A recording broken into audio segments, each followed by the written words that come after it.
interestingly, almost 1 baby out of 10 born in Switzerland is premature.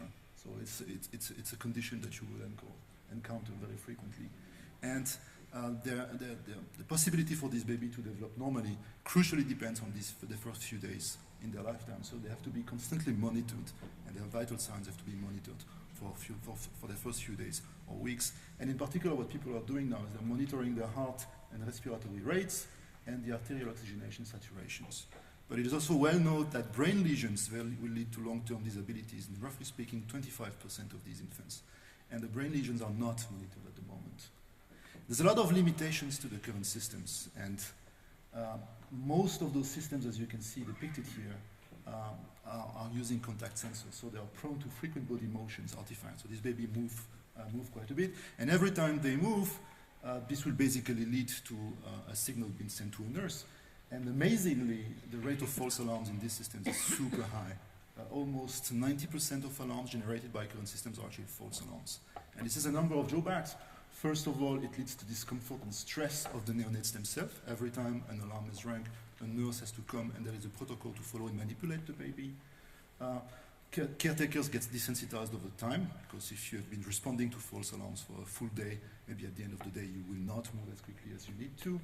And this leads to dangerously long response times for these babies. And also, applying these sensors onto the baby is slow, because you have to connect all these sensors, whereas sometimes it's critical to be able to monitor the baby very quickly.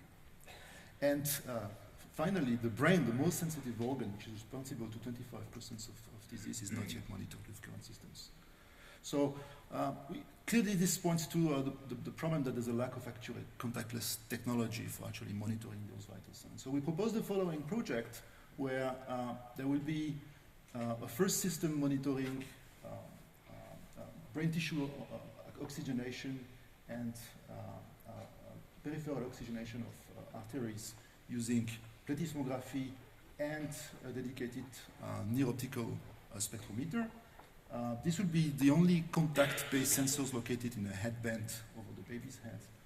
Then there is a set of sensors which are basically cameras observing the baby in visible and near-infrared range and monitoring by amplification of video signals their respiratory rate and blood oxygenation. And then this system will perform calculation, and then the vital signs and possible alarms will be sent over a Wi-Fi network to a dedicated application sitting, for example, on a tablet, and the nurse can then therefore receive those signals and decide if they have to act.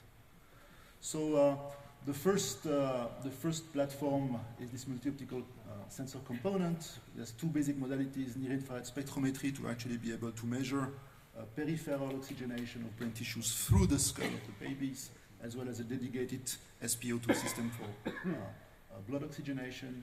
The implementation will be based in a small headband over the baby's head, and the partners involved in this project will be the Division of Neonatology at the University Hospital of Zurich, which will also conduct clinical validation of these systems, and the CSCM, which is also expertise from a previous project in these modalities.